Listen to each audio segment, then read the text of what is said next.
በጣም ያሳዝናል። ሰሜ ባላገሩ ሰማኸኝ በለው ከዚህ ዓለም በሞት መለየቱን በዚህ ሰዓት የወጡ መረጃዎች እያሳዩ ይገኛሉ። በዛሬው ዕለት ከሰዓታት በፊት የተሰማ መረጃ በእውነት እጅግ የሚያሳዝንና ብዙዎችን ያስደነገጠ ብዙዎችን ያሳዘነ እንደዚሁም ፍጹም ያልተጠበቀ ነው እያሉ ሀሳባቸውን በማህበራዊ ሚዲያ ላይ ሲገልጹ ተመልክተናል። ድምፃዊ ሰማኸኝ በለው ከዚህ ዓለም በሞት መለየቱ ተሰምቶ ብዙዎችን አስደንግጧል፣ ብዙዎችን አሳዝኗል። ለመሆኑ ድምፃዊ ሰማኸኝ በለው የሞቱ ምክንያት ምንድነው? በቅርቡስ አጋጥሞት የነበረው ህመም ምን ነበረ? የሚለውን ጨምረን የሰማነው መረጃ እንደዚሁም ደግሞ ስለ ድምፃዊ ሰማኸኝ በለው ያልተሰሙ ሚስጥሮችና እውነቶችን ይዘንላችኋል፣ ታደምጣላችሁ። ሞት የማይቀረው የሰው ልጅ ሁሉ ጣፋንታ ነው።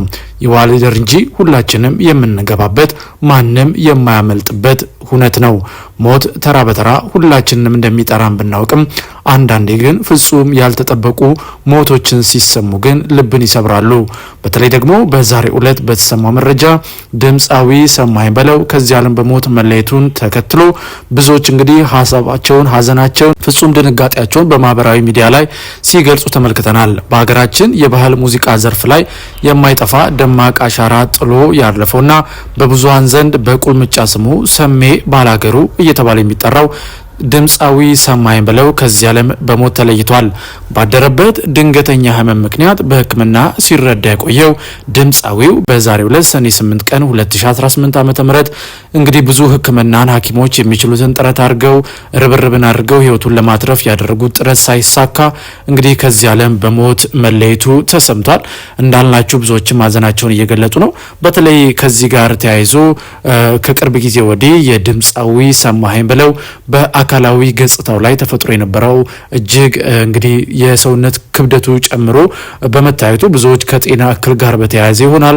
ስለዚህ እባክህ ሰማኸኝ በለው ክብደትን ተቆጣጠር፣ የጤና ሁኔታ ልክ አይመስልም የሚሉ ሀሳቦችን ሲሰጡ ተመልክተን ነበረ።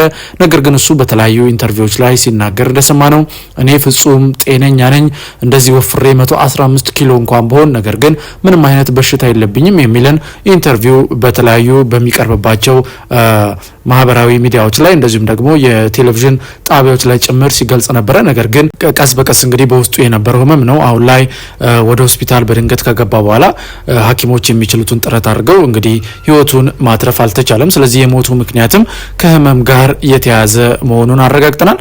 ብዙዎቻችን እንግዲህ አርቲስቶችን መድረክ ላይ ደምቀው አምረውና ተውበው ስንመለከታቸው በተለይ ህዝብን ሲያስጨፍሩ ሲያዝናኑ ስናይ ብዙ ጊዜ ሁሉ ነገራቸው ወይም ህይወታቸው ሙሉ ለሙሉ በደስታ የተሞላ ይመስልናል። ነገር ግን ከጀርባቸው ብዙ ህመምን፣ ብዙ ስቃይን፣ ብዙ ችግርን ተሸክመው እንደሚዞሩ ማሳያ ነው። እንግዲህ የተለያዩ አርቲስቶችን በዚህ ዓመት አጥተናል። በእውነት በዛሬው ዕለት ደግሞ ሰማኸኝ በለውን እንግዲህ በሞት ማጣት በተለይ ለአድናቂዎቹና ለወዳጆቹ ምን ያህል ከባድ ሊሆን እንደሚችል ግልጽ ነው። በተለይ ከቅርብ ጊዜ ወዲህ ደግሞ እንዳልናችሁ ድምፃዊ ሰማኸኝ በለው በተለይ የሰውነት ገጽታው ላይ ጥሩ ስላልነበረ በጣም ክብደቱ በጣም ጨምሮ ብዙዎች የተመለከቱ ሰዎች አስቀድመው ማስጠንቀቂያን ጭምር ሲሰጡት ነበረ። እሱ ግን እንዳልናችሁ ክብደቱን ለመቆጣጠር ጥረት እያደረገ እንደነበረ ቢገልጽም ነገር ግን ደግሞ የበለጠ ከጊዜ ወደ ጊዜ እየጨመረ መጥቷል። እናም የህመሙ መንስኤም ከዚህ ጋር የተያያዘ እንደሆነ ከቅርብ ምንጮች የሰማነው መረጃ ያሳያል። ድምፃዊ ሰማኸኝ በለው የኢትዮጵያን ባህል ወግና ታሪክ የሚያንጸባርቁ በርካታ የሙዚቃ ስራዎችን ለአድማጮች ያበረከተ እንግዲህ የጥበብ ሰው ነበረ። ባህላዊ ዜማዎች ይዞ መድረክ ላይ ሲወጣ የኢትዮጵያዊነት ወግና ማዕረግ አብሮት ይወጣ ነበረ። በሙዚቃው ኢንዱስትሪ ውስጥም እንደ ስሙ ሁሌም እንግዲህ ተከብሮ ተወዶ የሚኖር ነበር። በተለይ አድናቂዎች እሱን በጣም የሚወዱትና የሚያደንቁት ስራዎቹንም ደግሞ በጉጉት የሚጠብቁት እንደዚሁም በዩቲዩብ ላይ ከሚሊዮን በላይ እይታዎችን ማግኘት የቻለ ድምፃዊ ነበረ። እንደሰማነው መረጃ ድምፃዊው እንግዲህ የአራት ልጆች አባት የነበረ ሲሆን እንግዲህ በዛሬው ዕለት ግን በሞት መለየቱን ተከትሎ በቤተሰቦቹ ዘንድ ምን ያህል ከባድ ሀዘን ሊገጥማቸው እንደሚችል መገመት ቀላል ነው። በእውነት ይህን መስማት መስማት እጅግ ያሳዝናል። በዚህ አጋጣሚ ለድምፃዊ ሰማኸኝ በለው ቤተሰቦች፣ ወዳጆች፣ አድናቂዎች በሙሉ እንግዲህ መጽናናትን እንመኛለን። እንደዚህ አይነት ድንገተኛ የሞት ዜናዎች ብዙዎችን ያስደነግጣል። እንዳልናችሁ ደግሞ በቤተሰቡ ዘንድ ደግሞ ሌላ ከባድ መርዶ ነው የሚሆነውና ይህ የድምፃዊው ሞት በማህበራዊ ሚዲያ ላይ ከተሰማ በኋላ ወዳጆቹ፣ አድናቂዎቹ እንደዚሁም የሙያ ባልደረቦቹ ሀዘናቸውን መግለጽ አቅቷቸው በእንባ ጭምር እንባቸውን መቋቋም አቅታቸው በተሰበረ ልብ ውስጥ ሆነው ይህንን መርዶ ሲናገሩ ተመልክተናል። በእውነትም ፍጹም ያልተጠበቀ ነው ማለት እንችላለን። በዚህ ዓመት እንግዲህ እንዳልናቸው የተለያዩ የምንወዳቸውን አርቲስቶች በሞት እያጣን ነው። ይህን መስማት ደግሞ በእውነት እጅግ ያሳዝናል። አንዳንዴ ያልተጠበቁ ፍጹም ያልገመትናቸው እንደዚህ አይነት ድንገተኛ ክስተቶች በጣም ልብን ይሰብራሉና በተለይ እንግዲህ እንዳልናችሁ ለቤተሰቦቹ ከልብ የመነጨ መጽናናትን እንመኛለን። ውድ የሁሌ አዲስ ሚዲያ ቤተሰቦች በዛሬው ፕሮግራማችን እንግዲህ ድምፃዊ ሰማኸኝ በለው ከዚህ ዓለም በሞት መለየቱን ተከትሎ የሰማነውን ጥቂት መረጃ ለእናንተ አቀረብን።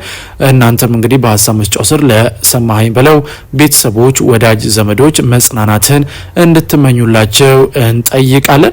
ከዚህ ጋር ተያይዞ እንግዲህ አዳዲስ የሚወጡ መረጃዎች ካሉ ወደ እናንተ የምናቀርብ እንደሚሆን በዚህ አጋጣሚ እየገለጽን የቀብር ስነ ስርዓቱ ይሁን ሌሎች ሁነቶች ደግሞ በምን ጊዜና በምን ሰዓት እንደሚፈጸሙ አዳዲስ መረጃዎች ሲወጡ በፍጥነት ለእናንተ እናቀርባለን። እናንተም የምንለቃቸውን ቪዲዮዎች ላይክና ሼር፣ ቻናሉን ደግሞ ሰብስክራይብ ያደርጋችሁ ቤተሰቡን እያልን በእርግጥ በምንሰጣችሁ መረጃዎች አምናችሁና ፈቅዳችሁ ቪዲዮቻችንን ላይክ፣ ቻናሉን ደግሞ ሰብስክራይብ በማድረግ ከ35,000 በላይ ሰብስክራይበርስ እንድንደርስ ስላገዛችሁን ምስጋናችን ላቅ ያለ ነው። በሚቀጥለው ብትሰሟቸው ብታውቋቸው ባልናቸው አዳዲስ መረጃዎች እስከምንገናኝ በያላችሁበት የዓለም ጥግ ሰላም፣ ፍቅር፣ ጤና ለሁላችሁም እየተመኘን በዚሁ ተሰናበትን።